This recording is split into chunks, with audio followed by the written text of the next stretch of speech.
Are you having a hard time figuring out what to get Dad for Father's Day? You should check out Row 1 Brand's Vintage Pictorum Gallery. They have America's best sports art. With over 7,200 historic sports prints, you're assured to find something unique for Dad this Father's Day. Instead of a boring old tie, get him a historic baseball photo taken by Henry High Sandom at the historic Polo Grounds Stadium in New York City during the 1894 Temple Cup. Or, if he's an NFL buff, check out the 1963 vintage NFL poster. These are so good looking that you'll be amazed how they turn out. Shop now at sportshistorynetwork.com/row1 and save 15% off your order. The Merriam-Webster Dictionary describes the word vagabond as a noun, adjective, or verb, depending on the use in a sentence. Vagabond, used as an adjective, is described as such: moving from place to place without a fixed home, of relating to or characteristic of a wanderer, leading an unsettled, irresponsible, or disreputable life. In this episode, I'm going to tell you a story about another member of the inaugural Hall of Fame class, and his nickname was the Vagabond Halfback. Welcome to the Football History Dude podcast, where each episode is a journey back in time to learn about the rich history of the NFL. Your host is Arnie Chapman. Football is his passion, and he wants you to come along with him to explore the yesteryear of the gridiron. So hop on board his DeLorean, and let's get this baby up to 88 miles per hour. Great Scott! This time as we step off our DeLorean, the date is November 27th, 1903, and we are in New Richmond, Wisconsin, the birthplace of our hero. And our hero this time is John Victor McNally, more famously known as Johnny Blood McNally, who would become a household name in his time. One reason is because he was known as one of the sport's most remarkable individuals, and that wasn't just on the field. That had to do with a lot of his antics off the field. For this, he would be given the nickname Vagabond Halfback and the Magnificent Screwball. So let's step it back a little bit. He was born into a rich family, and this rich family had newspaper publishers and paper mill owners.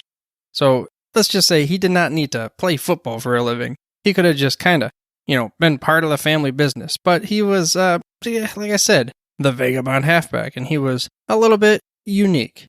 He graduated high school at the age of 14, and at the time he was kind of a smallish kid.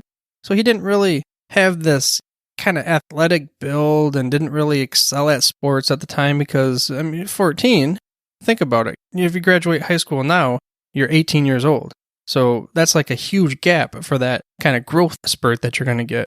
But of course, we would not be having an episode of the Football History Dude if he did not grow into the stature that was able to play professional football.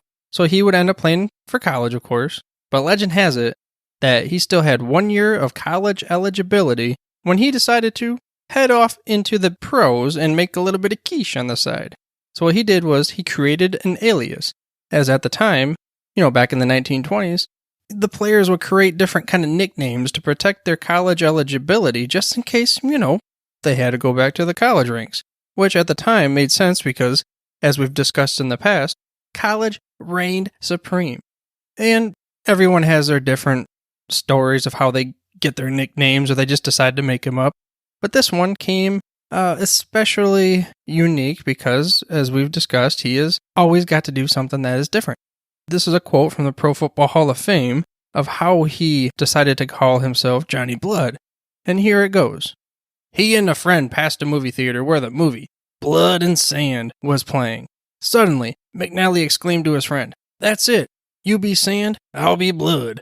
So Johnny Blood it was through 14 NFL seasons. And throughout his 14 NFL seasons, he would wreak havoc on the NFL. From the Pro Football Hall of Fame website, I have another kind of excerpt, and it goes as such. A 6'1", 188-pound Blood was unbelievably fast, a superb running back, and possibly the finest receiver in the National Football League at the time. Until Don Hutson came along, of course. But some still argued that he made the more impossible catches. And me, I'm kind of likening it to nowadays.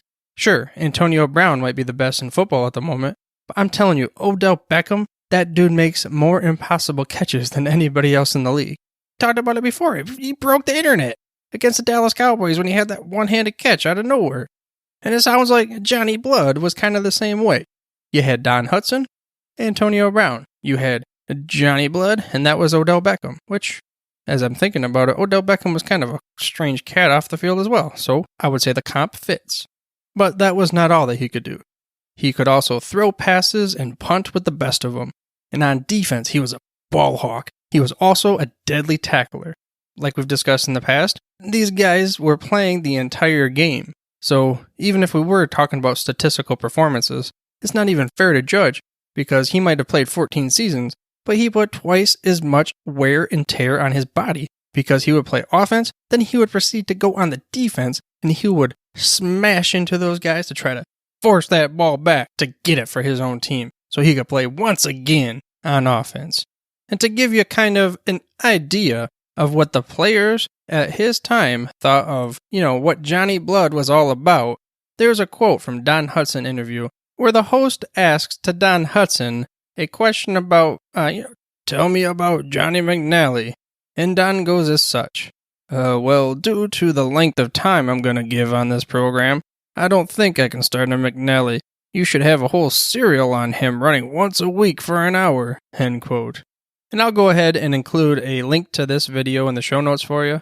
And by the way, you can find the show notes at thefootballhistorydude.com, and also make sure you mash that little subscribe button on your podcast player of choice so you get the hottest, freshest out the press episodes each and every week. But now let's get into his professional NFL career. He played for 5 teams overall throughout his career, but the first 3 really didn't matter a whole lot because he didn't really make a statement on the league. The first one, well, in no particular order, as stated, he was the Vagabond, so he was bouncing all over the place. He played for Ernie Nevers with the Duluth Eskimos.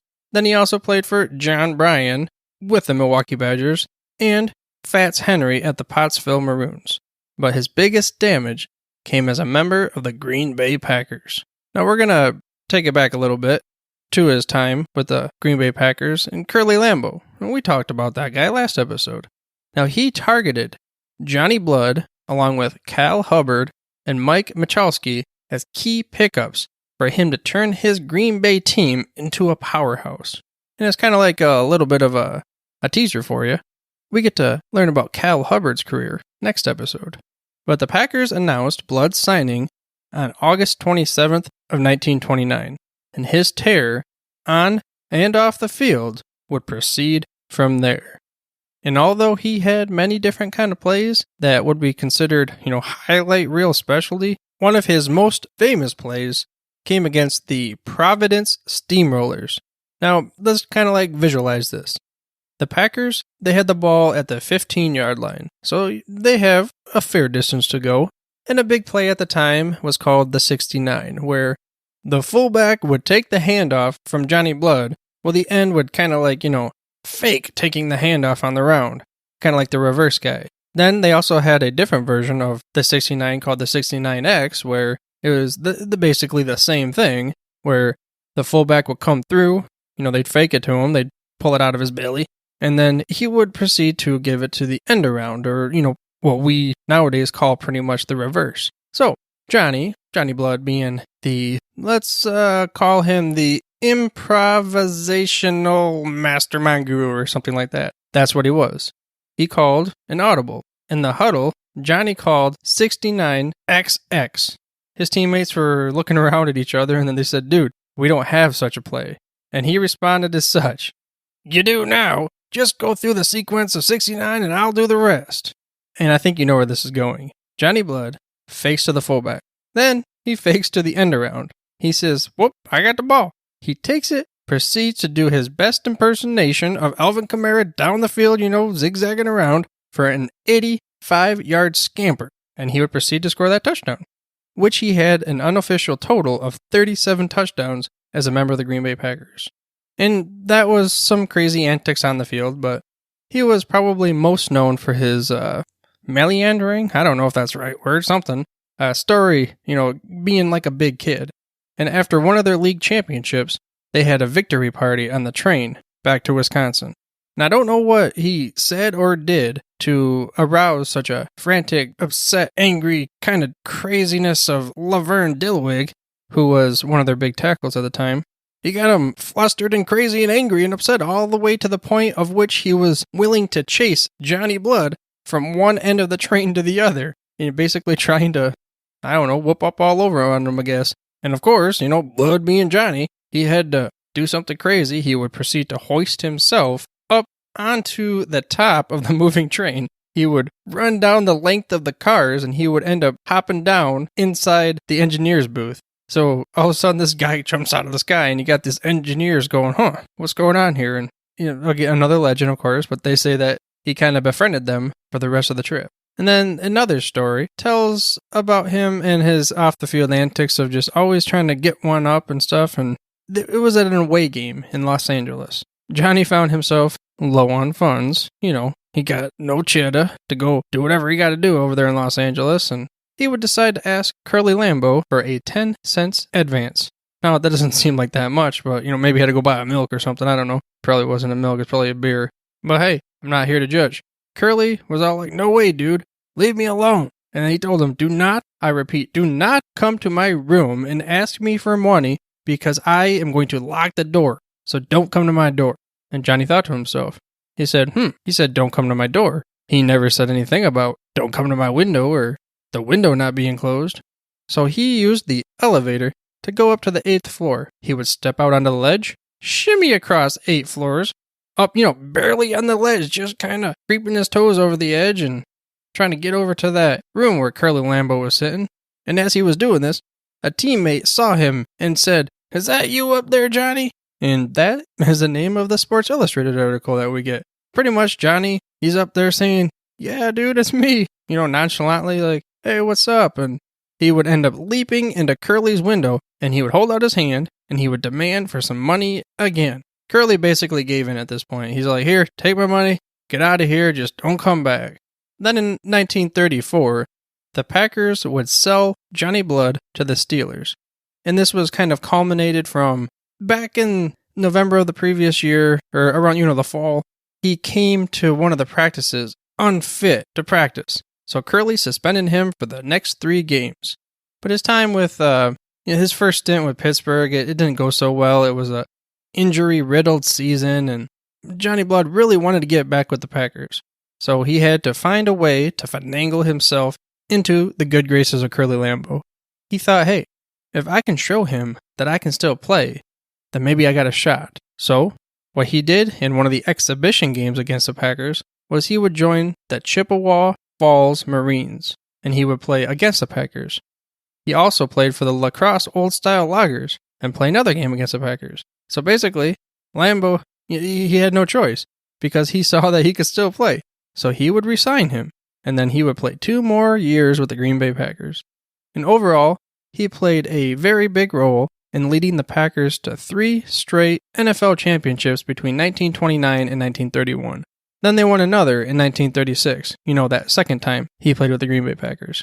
And after the 1936 season, he would arrive in Pittsburgh to become the player and coach for the 1937 season. But at the time, they weren't called the Pittsburgh Steelers. They were still known as the Pirates. And he would succeed Joe Bach as the coach. So overall, his second stint in Pittsburgh left a whole lot to the imagination. We don't really need to talk a whole lot about it. His team went 7-25-1, and that's a pretty bad record. However, it did start off with a bang. On the opening kickoff, he took that sucker 92 yards to the house, to the hizzy. And we thinking, this is going to be awesome. We've got Johnny Blood on our team, and we're good to go. However, it took a nosedive, and like I said, they had a 7-25-1 record. But that doesn't matter. He was most famous for playing with the Green Bay Packers. And sometime around the bouts there, I don't know when it came out, but there was a quote where they had from him. And Johnny Blood was kind of a character. And he said, "They pay me to score touchdowns. The swagger, I give them for free." And speaking of swagger, how about you show your own swagger in DraftKings by signing up today? Start your personal swagger story today by heading over to thefootballhistorydude.com/DraftKings for a free entry and your chance at glory. Again, That's footballhistorydude.com/DraftKings. But getting back, he would serve in World War II, and then he would try to return to the NFL at the age of 42. But of course, our bodies get old and brittle, and it didn't work out so well, so he had to ultimately finally retire. And Johnny Blood would pass away on November 8th, 1985, at the age of 82, and he was known as the Vagabond. And he lived up to that bill in his career outside of football and inside of football. And speaking of the Vagabond, there was a lot of different occupations that he had, and I'm going to kind of list off a few of them, not all, but some of them that came from an article from an old-time Sports Illustrated article that came out before he was inducted to the Pro Football Hall of Fame inaugural class of 1963. And like I said, there are too many to list here, but here were some. He was a stick man in a gambling house, a miner, a farmhand, a pick and shovel worker during the Great Depression, a sports writer, a hotel desk clerk, a seaman, a salesman, and so many more. He also taught history and economics at his alma mater, St. John's University. Then at the age of 50, he entered the University of Minnesota to work on his master's degree. But all in between there, earlier in his career, like I said, he tried to come back from World War II and play some football. He was an Air Force staff sergeant and cryptographer in India and China during World War II. Of course, he played some football in between. And even John F. Kennedy told him he was a household name in the Kennedys' home. With all this being said, it was his wife Marguerite that described Johnny Blood in the most accurate way. She said, "Even when Johnny does the expected, he does it in an unexpected way." I hope you enjoyed this episode of the Football History Dude, and were able to gain some knowledge nuggets of one of the most interesting characters in NFL history. Next episode, we get to hear about the career of another disciple of Lambeau, Cal Hubbard. But for now, dudes, I'm through if you're through. Thank you for listening to this episode of the Football History Dude. To make sure you're the first to get the next episode, please subscribe on your podcast player of choice and head on over to thefootballhistorydude.com for the show notes and more information on the history of the NFL. And remember, dudes, where we're going, we don't need roads. We here at the Sports History Network proudly partner with 26 podcasts, all revolving around the history of sports. But did you know that many of our hosts were sports history authors way before they started their shows? It's true. We've got Joe Ziemba, host of When Football Was Football, Joe Zagurski, host of Pro Football in the 1970s, Mark Morthier, host of Yesterday's Sports, Tommy Phillips, host of Lombardi Memories, and Scott Adamson, co-host of From the 55-Yard Line. All these authors have many books for you to choose from. To check them out, go to our website at sportshistorynetwork.com/sportshistorybooks. Pick up your copy today. Soundtrack provided by Kevin MacLeod of filmmusic.io.